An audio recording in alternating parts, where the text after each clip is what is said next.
Bem, pessoal, eu achei um conto aqui muito interessante, ele está ligado de certa forma a esse assunto do aborto. Não é propriamente ligado ao aborto, mas está ligado a crime de criança.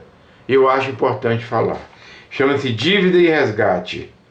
Esse aqui eu posso ler, vou falar para vocês. Na antevéspera do Natal, no ano de 1856, né? Dona Maria Augusta Correia da Silva voltava de um passeio repousante na corte do Rio de Janeiro, porque no governo, né, de Dom Pedro II, porque naquela época pessoas, grandes latifundiários com influência política nas regiões, eram convidados pelo imperador para passar alguns dias na corte para discutir assuntos, contatos políticos e descansar um pouco ali passeando pelos jardins do Palácio Real do Rio de Janeiro, né? A viagem era muito longa, eram uns Passa Quatro, correu na cidade de Passa Quatro, em Minas. Esse conto aqui. Era muito longe a viagem, era a cavalo e tudo, era 2 meses, 1 mês de viagem, 2 meses de viagem a cavalo. Então a estadia lá era longa, né? Ficava lá 2 meses descansando, 1 mês descansando e voltavam, né? Ela voltou, era uma rica latifundiária, uma fazenda enorme, plantadora de café e tudo, e outras coisas, cana de açúcar. Então ela tinha influência política. Nessa época, o imperador convidava essas pessoas por motivos políticos, né? Para ver a situação das regiões, saber informações das regiões, enfim. Ela voltava de um passeio repousante na corte. E quando ela chegou na fazenda, tinha aquela recepção de criados, mais de 100 empregados que ela tinha, muito mais. E fizeram a comemoração, ela sentada no trono. Eu vou ler para não fugir muitos detalhes, que a história tem muitos anos que eu leio demais isso. Esse livro eu presentei todo ano para amigos meus, sabe? Aqui, na antevéspera do Natal de 1856, Dona Maria Augusta Correia da Silva, senhora de extensos haveres, retornava à fazenda às margens do rio Paraíba, né? Após quase um ano de passeio repousante na corte, né? Acompanhada de inúmeros amigos que lhe desfrutariam a festiva hospitalidade, né? Sempre ia aquela caravana de gente, naquelas carroças, né? A cavalo também. Acompanhada de numerosos amigos que lhe desfrutariam a festiva hospitalidade, a orgulhosa, ela é muito orgulhosa, né? Dominante. A orgulhosa matrona, na tarde chuvosa e escura, recebia os 62 cativos. Não era 100, não, era 62 escravos cativos, né? Em sua casa, que, sorridentes e humildes, lhe pediam a bênção. Olha só. Quem que é uma mulher dessa para você pedir a bênção para ela? Só Jesus nós temos que pedir a bênção. E nossos pais que nos deram o trono da vida, as nossas mães, esses sim a gente deve pedir a bênção. Na sala grande, nobremente assentada em velha poltrona, sob largo estrado que lhe permitisse mais amplo golpe de vista, fazia um gesto de complacência à distância, para que cada servidor que exclamava de joelhos, louvado seja nosso Senhor Jesus Cristo, Senhor. Louvado seja, acentuava Dona Maria, com terrível severidade, a transparecer-lhe da voz. Velhinhos de cabeça branca, homens rudes do campo, mulheres desfiguradas pelo sofrimento, moços e crianças desfilavam nas boas-vindas, né? Feliz porque a patroa, apesar dela ser rude e, né, tratar os cativos daquela forma arrogante, eles gostavam dela. Estavam felizes pela volta dela. Contudo, em um ângulo recuado, uma pobre moça mestiça, né? Ela não era branca, ela era mestiça. branco misturado com negro, sustentando nos braços duas crianças recém-nascidas, sob a feroz atenção de um capataz desalmado. Esperava a sua vez, ela pobre queria ir lá pedir a bênção para a patroa. Foi a última que se aproximou para a saudação, para cumprimentar a patroa, né? A fazendeira soberana levantou-se empertigada de ódio e raiva, né?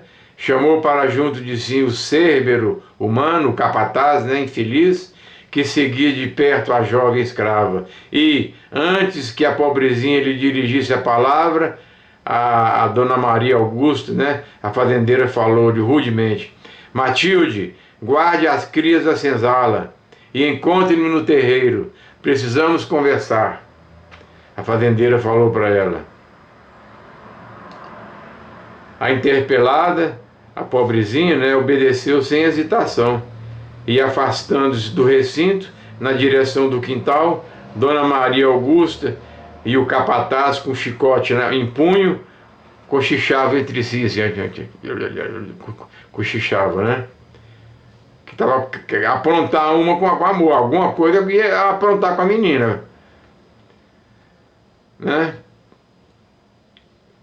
No grande pátio, que a noite agora amortalhava em sombra espessa, estava perto de chover, próximo, a mãezinha infortunada veio atender a ordenação recebida.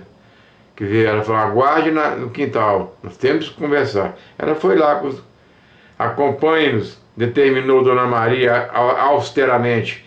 Acompanhe-nos. Guiadas pelo rude capitão do mato, o capataz, as duas mulheres abordaram a margem do rio Paraíba transbordante.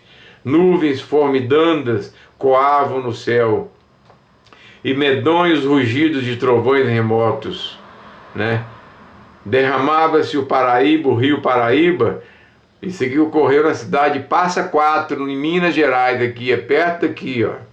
Eu ainda quero conhecer, lá tem um centro espírita muito famoso, é um dos centros espíritas mais famosos do Brasil, junto com o de Belo Horizonte, onde eu estudei, que é o primeiro centro mais antigo de Belo Horizonte. O mentor de lá está preparando a história dele inteira e eu vou narrar para vocês em breve, né? Guiadas pelo rude capitão do mato, as duas mulheres abordaram a margem do rio Paraíba transbordante, chovendo demais, né? Nuvens formidando, derramava-se o Paraíba em soberbo espetáculo de grandeza, dominando todo o vale extenso. Dona Maria pousou o olhar coruscante na mestiça humilhada e falou: diga-me, de quem são essas duas crias nascidas em minha ausência? As duas criancinhas que ela estava com ele no... De Inhozico, senhor, de Inhozico. Inhozico era o filho da patroa, da Dona Maria Augusta Correia da Silva. Miserável, bradou a proprietária poderosa. Meu filho não me daria semelhante desgosto. Negue essa infâmia. Não posso, senhor, não posso. São filhos dele, são filhos dele. A patroa, encolerizada, relançou o olhar pela paisagem deserta e bramiu rouquenha: nunca mais você verá essas crianças que odeio. Ah, senhor, soluçou infeliz. Não me separe dos meninos, não me separe dos meninos, pelo amor de Deus. Não quero você mais aqui na fazenda, e essas crias serão entregues à venda na cidade. Não me expulse, senhor, não me expulse. Desavergonhada, a partir de hoje você está livre. E depois de expressivo gesto ao companheiro, assentou irônica. Ela olhou para o capataz. Livre, você poderá trabalhar em outra parte para comprar esses rebentos malditos, esses filhos malditos. Matilde sorriu em meio ao pranto. Olha a humildade dessa moça. Por isso que eu falo no meu site, humildade, perdão e resignação. É o segredo certo, gente, para uma viagem um voo sem escalas ao plano de luz, ao nosso lar por repouso merecido. Humildade, olha a humildade da moça. Em meio ao pranto, ela chorando, né? Falou: ajude-me, senhor, se é assim, darei meu sangue para reaver meus filhinhos. Dona Maria Augusta indicou-lhe o Paraíba enorme e sentenciou. Mostrou o rio e sentenciou: você está livre, mas fuja da minha presença. Atravesse o rio e desapareça. Sinhá, assim não. Tenha piedade de sua cativa. Tadinha dela, não sabia nadar. Ai, Jesus, não posso morrer.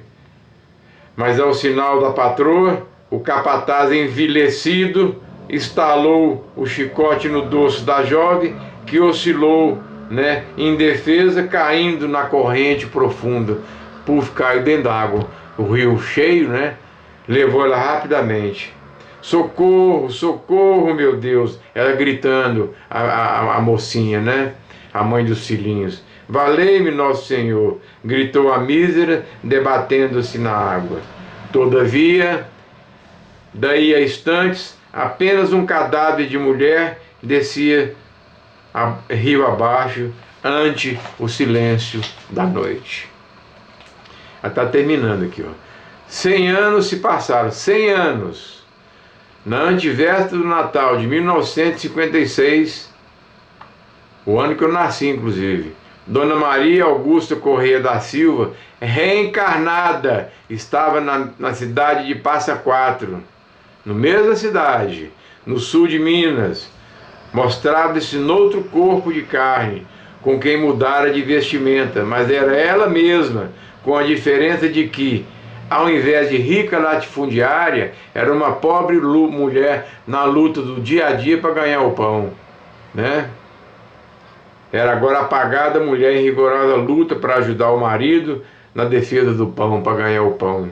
Sofria no lar as privações dos escravos de outro tempo, os escravos que ela maltratava, mandava chicotear. Era mãe, padecendo aflições e sonhos, meditava nos filhinhos ante a expectação do Natal. O que ela ia fazer no Natal? Não tinha nada para dar para eles. Quando a chuva sobre o telhado se fez mais intensa, horrível temporal desabava na região. Alagara-se tudo em volta da casa singela, a casinha pobre. A pobre senhora, vendo a água invadir o reduto doméstico, foi para fora, saiu da casa, né? Seguida do esposo e das crianças. As águas, porém, subiam sempre em turbilhão, envolvente e destruidor, arrastando tudo o que se lhes opusesse à passagem. As águas estavam levando tudo, igual a gente viu na televisão essas enchentes horríveis.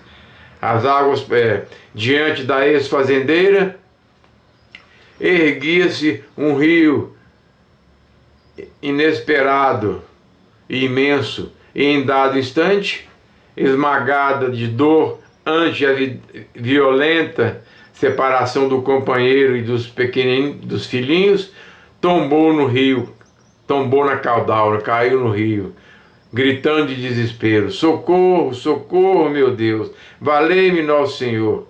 Todavia, alguns momentos depois, apenas um cadáver de mulher descia corrente abaixo,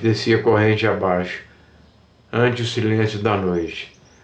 O conto termina assim, ó. A antiga situante do Vale do Paraíba resgatou o débito que contraíra perante a lei. Então está ligado ao tema do aborto. Ela não aceitou que os filhos fossem filhos da escrava, né, dela, enquanto ela estava lá no Rio de Janeiro, no palácio do imperador, que convidava todo mundo, desfrutando, né, de descanso. O filho, né, fez amor com a moça, fez o coito com ela, sexual, teve os filhos, ela não aceitou. Tá ligado ao aborto, gente. A mulher foi uma assassina, pagou caro. não é? Então essa é a outra mensagem de hoje. São duas mensagens ligadas ao aborto, a tirar as vidas humanas. E eu volto a dizer mais uma vez, e pedir ao senhor Putin, pedir ao senhor Xi Jinping, presidente da China, ao senhor Biden, presidente dos Estados Unidos, e de todas as nações poderosas que detêm armas nucleares. Vamos poupar a vida desses soldadinhos, gente. São meninos que são obrigados a servir o exército. Porque se eles não forem, eles vão para a corte marcial e vão morrer de todo jeito. Então é melhor você morrer em legítima defesa, né? Porque se você deixar de, na minha ignorante opinião, um soldado estaria com um rifle apontando para você. Se você não atirar primeiro, eu acredito, Lauro, acredito que é um suicídio inconsciente, né? Você não quis matar, né?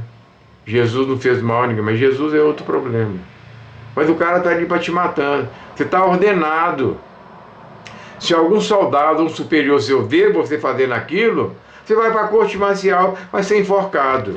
Então, gente, presidente dessas nações detentoras de armas, vamos evitar essas mortes, essas guerras. Não vamos deixar uma guerra atômica acontecer no mundo, não. Viu? Um bom dia para todos. Espero que tenham gostado do vídeo e deixe o like, ative o sininho, né? As notificações, se você gostou ou não. Tá bom? Um bom dia para todos.